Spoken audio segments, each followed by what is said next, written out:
Hi friends, ಎಲ್ಲರೂ ಹೇಗಿದ್ದೀರಿ? ಇವತ್ತು ನಾನು ರವೆ ಉಂಡೆ ಮಾಡೋದನ್ನು ನಿಮ್ಮ ಜೊತೆ ಶೇರ್ ಮಾಡ್ಕೊಳ್ತಾ ಇದ್ದೀನಿ. ತುಂಬಾ ಸಾಫ್ಟಾಗಿ ಬರುತ್ತೆ. ನೀವು ಈ ಥರ ಮಾಡಿ ನೋಡಿ. ಪಾಕ ಮಾಡಿಕೊಂಡು ಹೇಗೆ ರವೆ ಉಂಡೆ ಮಾಡೋದು ಅಂಥೇಳಿ ನಾನು ನಿಮ್ಮ ಜೊತೆ ರೆಸಿಪಿನ ಶೇರ್ ಮಾಡ್ಕೊಳ್ತಾ ಇದ್ದೀನಿ. ತುಂಬಾ ಸಾಫ್ಟಾಗಿದೆ, ಹಾಗೆ ಬಾಯಲ್ಲಿಟ್ಟರೆ ಕರಗಿಬಿಡುತ್ತೆ. ಆ ಥರ ಸಾಫ್ಟ್ ಅದಾಗ ರವೆ ಉಂಡೆ ಹೇಗೆ ಮಾಡೋದು ಅಂತ ನಾನು ನಿಮ್ಮ ಜೊತೆ ಶೇರ್ ಮಾಡ್ತೀನಿ. ಮತ್ತು ವಯಸ್ಸಾದರೂ ಕೂಡ ತಿನ್ಬೋದು.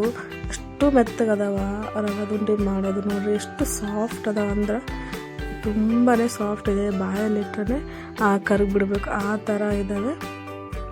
ಸೊ ಇದನ್ನು ನಾವು ಹೇಗೆ ಮಾಡೋದು ಅಂಥೇಳಿ ನಿಮ್ಮ ಜೊತೆ ನಾನು ರೆಸಿಪಿನ ಶೇರ್ ಮಾಡ್ತೀನಿ. ಇವಾಗ ನಾನು 1 ಗ್ಲಾಸ್ ಅಷ್ಟು ಸಕ್ಕರೆ ತೊಗೊಂಡಿದ್ದು ನೋಡಿ. ನೀವು ಸ್ವೀಟ್ ಹೇಗೆ ಅಂತೇಳಿ ನಿಮ್ಮ ಮೇಲೆ ಬಿಟ್ಟಿದ್ದು. ನೀವು ಸಕ್ಕರೆ ಜಾಸ್ತಿ, ಸ್ವೀಟ್ ಜಾಸ್ತಿ ತಿಂತೀರಿ ಅಂತಂದರೆ ಜಾಸ್ತಿ ಹಾಕ್ಕೊಳ್ಬೋದು. ಈಗ ನೋಡಿ, ನಾವಿಲ್ಲಿ 2 ಗ್ಲಾಸ್ ಸಕ್ಕರೆ ಹಾಕ್ಕೊಂಡಿದ್ದಾರೆ ನೋಡಿ. ಆಮೇಲೆ 2 ಗ್ಲಾಸ್ ಅಷ್ಟು ರವೆ. ನೀವು ಸ್ವಲ್ಪ ಮಾಡ್ತೀರಂದರೆ ಅಳತೆ ಹೆಂಗಂದರೆ 1 ಗ್ಲಾಸ್ ರವೆ 1 ಗ್ಲಾಸ್ ಸಕ್ಕರೆ ಆ ಥರ. ಈಗ ನೋಡಿ, ಬಾಂಬೆ ರವೆ ತೊಗೊಂಡಿರೋದು, ಸಣ್ಣ ರವೆ.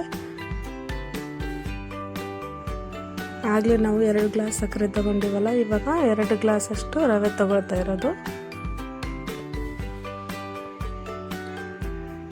ಪಾಕ ತೊಗೊಂಡು ಹೇಗೆ ಮಾಡೋದು ಅಂಥೇಳಿ ನೋಡೋದು. 2 ಗ್ಲಾಸ್ ಅಷ್ಟು ರವೆ ಹಾಕ್ಕೊಂಡಿದ್ದು ನೋಡ್ರಿ.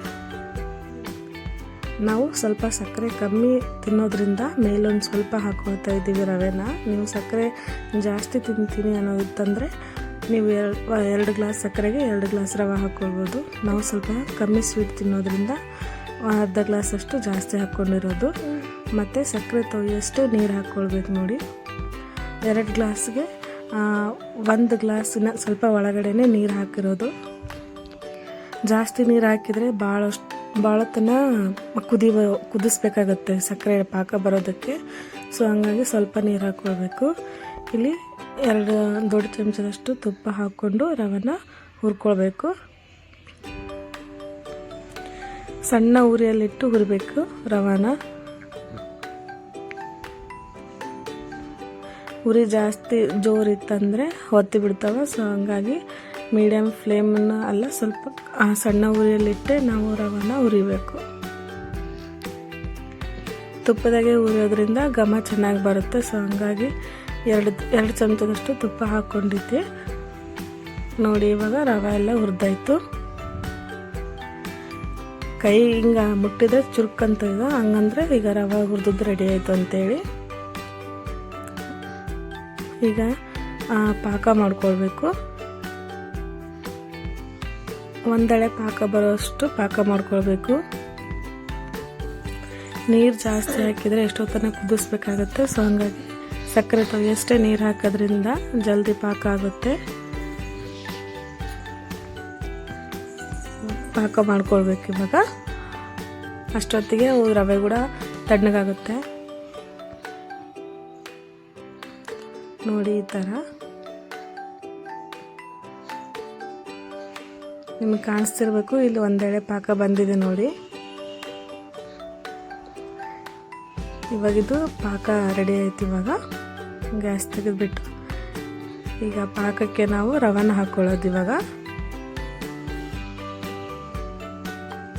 ಪಾಕ ಬಿಸಿ ಇರುವಾಗನೇ ಹಾಕೊಂಡ್ಬಿಡ್ಬೇಕು. ರವೆನ ಹಾಕಿ ಕೈ ಬಿಡ್ದೇ ತಿರುಗಿಸ್ಬೇಕು. ಚೆನ್ನಾಗಿ ಕಲಿಸ್ಬೇಕು ಅದನ್ನು.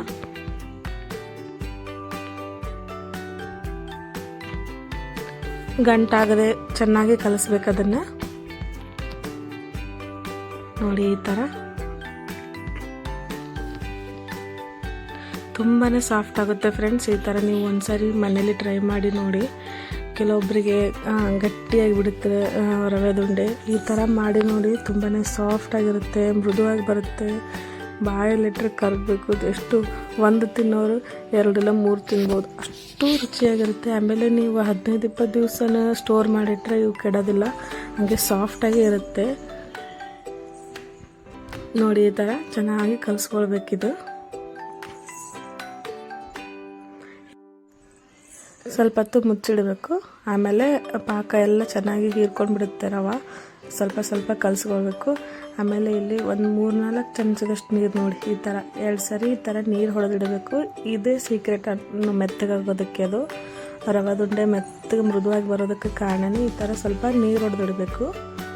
ಸ್ವಲ್ಪ ಬಿಸಿ ಇರಬೇಕಾದ್ರೇ ಚೆನ್ನಾಗಿ ನೀರು ಹೊಡೆದು ಚೆನ್ನಾಗಿ ಕಲಿಸ್ಬೇಕು. ಅದನ್ನು ನೋಡಿ, ಈ ಥರ ಚೆನ್ನಾಗಿ ಕಲಿಸ್ಕೊಳ್ಬೇಕು. ಅದನ್ನೆಲ್ಲ ಒಂದು 3 ಚಮಚದಷ್ಟು ನೀರು ತೊಗೊಂಡು ಈ ಥರ ನೀರು ಹೊಡೆದಿಟ್ರೆ ಮೆತ್ತಗಾಗುತ್ತೆ. ರವೆ ಎಲ್ಲ ಸಾಫ್ಟಾಗಿರ್ತದೆ.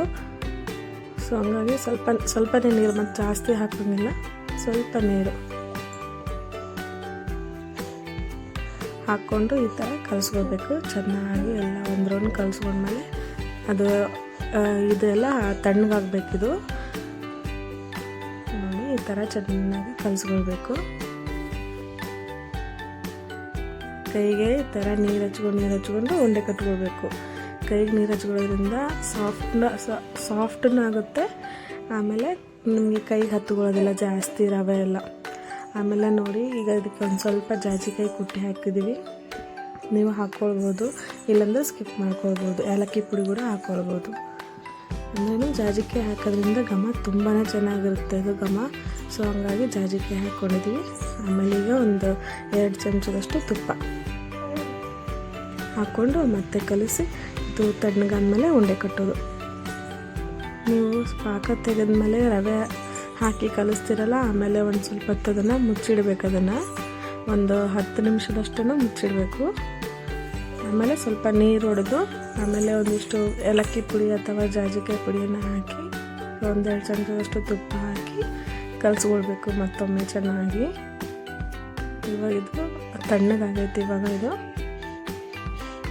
ಅವಾಗವಾಗ ಈ ಥರ ಕಲಿಸ್ಕೊಳ್ಬೇಕು.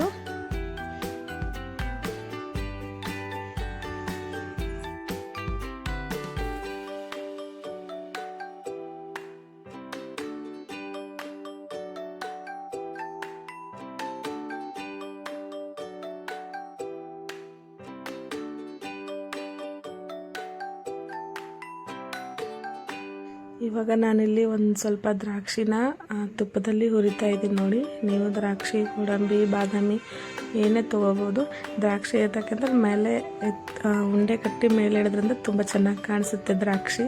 ಸೊ ಹಂಗಾಗಿ ನಾವಿಲ್ಲಿ ಒಣ ದ್ರಾಕ್ಷಿನ ಹುರಿತಾ ಇದ್ದೀನಿ ನೋಡಿ. ತುಪ್ಪದಲ್ಲಿ ಹುರ್ಕೊಂಡು ಆಮೇಲೆ ಉಂಡೆ ಕಟ್ಟಬೇಕು. ಅದನ್ನು ಚೆನ್ನಾಗಿ ಹುರಿಬೇಕು.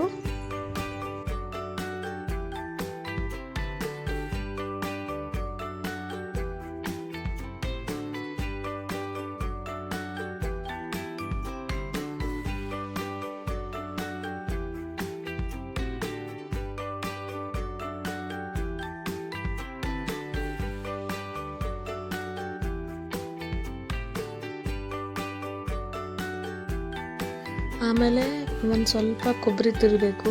ಕೊಬ್ಬರಿ ತುರಿದು ಹಾಕ್ಕೊಳ್ಬೇಕು. ಒಣ ಕೊಬ್ಬರಿ ಇರುತ್ತಲ್ಲ ಅದನ್ನು ತುರ್ಕೊಳ್ಬೇಕು. ತುರ್ಕೊಂಡು ಒಂದು 2-3 ಸ್ಪೂನಷ್ಟು ಈ ಥರ ಹಾಕ್ಕೊಳ್ಬೇಕು. ಚೆನ್ನಾಗಿ ರುಚಿ ಬರುತ್ತಂತೇಳಿ ಕೊಬ್ಬರಿ ತುರಿದನ್ನು ಹಾಕಿರ್ತೀವಿ. ಇವಾಗ ಹಾಕಿದ್ಮೇಲೆ ಮತ್ತೆ ಒಂದ್ಸರಿ ಚೆನ್ನಾಗಿ ಕಲಿಸ್ಕೊಳ್ಬೇಕು.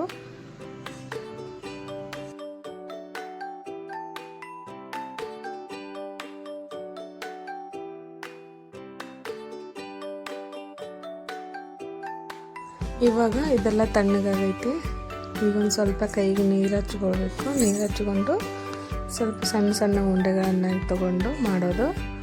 ನೀವು ಯಾವ ಥರ ಕಟ್ತೀರಿ ರೆಗ್ಯುಲರಾಗಿ ಆ ಥರನೂ ಮಾಡ್ಕೊಳ್ಬೋದು. ಈ ಥರ ರೌಂಡಾಗಿ ನೀವು ಉಂಡೆ ಮಾಡ್ಕೊಳ್ಬೋದು. ಇಲ್ಲಿ ಇದು ರೆಸಿಪಿ ಆ್ಯಕ್ಚುಲಿ ಮಾಡ್ತಾರೆ ನಮ್ಮ ಅತ್ತೆ. ಸೊ ಇಲ್ಲಿ ನಮ್ಮ ಅತ್ತೆ ನೋಡಿ ಈ ಥರ ತೊಗೊಂಡು ಮಧ್ಯದಲ್ಲಿ ಒಂದು ದ್ರಾಕ್ಷಿ ಇಟ್ಟು ಈ ಥರ ಉಂಡೆ ಕಟ್ಕೊಳ್ತಾ ಇದ್ದಾರೆ ನೋಡಿ. ಎಷ್ಟು ಚೆನ್ನಾಗಿ ಕಾಣಿಸುತ್ತೆ ಈ ಥರ ಮಾಡೋದ್ರಿಂದ. ಈ ಥರ ಉಂಡೆ ಕಟ್ಟೋದ್ರಿಂದ ಸ್ವಲ್ಪ ಡಿಫ್ರೆಂಟ್ ಅನಿಸುತ್ತೆ. ಯಾವಾಗಲೂ ರೌಂಡಾಗಿ ಉಂಡೆ ಕಟ್ಟೋದು ಅದು ಸಹಜ ಅಲ್ಲ. ಸೊ ಹಾಗಾಗಿ ಈ ಥರ ಉಂಡೆ ಕಟ್ಟೋದ್ರಿಂದ ಸ್ವಲ್ಪ ಡಿಫ್ರೆಂಟ್ ಅನಿಸುತ್ತೆ. ಮಧ್ಯದಲ್ಲಿ ಒಂದು ದ್ರಾಕ್ಷಿ ಇಟ್ಟರೆ ತುಂಬ ಚೆನ್ನಾಗಿ ಕಾಣಿಸುತ್ತೆ ಕೂಡ. ಆಮೇಲೆ ಸ್ವಲ್ಪ ಸ್ವಲ್ಪ ಕೈಗೆ ನೀರು ಹಚ್ಕೊಂಡು ನಿಧಾನವಾಗಿ ಉಂಡೆ ಕಟ್ಕೊಳ್ಬೇಕು. ಸ್ವಲ್ಪ ಸ್ವಲ್ಪ ಕೈಗೆ ನೀರು ಹಚ್ಕೊಳ್ಳೋದ್ರಿಂದ ಅದು ರವೆ ಉಂಡೆ ಕೂಡ ಮೃದುವಾಗಿ ಬರುತ್ತೆ. ಆಮೇಲೆ ಯಾವಾಗಲೂ ಉಂಡೆ ಕಟ್ಟಬೇಕಾದ್ರೆ ಸ್ವಲ್ಪ ಈ ಥರ ಮೆತ್ತಗೆ ಮಾಡಿಕೊಂಡು ಕಟ್ಟಬೇಕು. ಸ್ವಲ್ಪ ಬಿಸಿ ಇರಬೇಕಾದ್ರೇ ಕಟ್ಕೊಳ್ಳಿ. ಈ ಥರ ಕೈಯಲ್ಲಿ ಮೆತ್ತಗೆ ಮಾಡ್ಕೊಂಡ್ರೆ ಅದು ಸ್ವಲ್ಪ ಸಾಫ್ಟ್ನೆಸ್ ಬರುತ್ತೆ. ಸೊ ಹಂಗಾಗಿ ಈ ಥರ ಮೆತ್ತಗೆ ಮಾಡಿಕೊಂಡು ಉಂಡೆಗಳನ್ನು ಕಟ್ಕೊಳ್ಬೇಕು.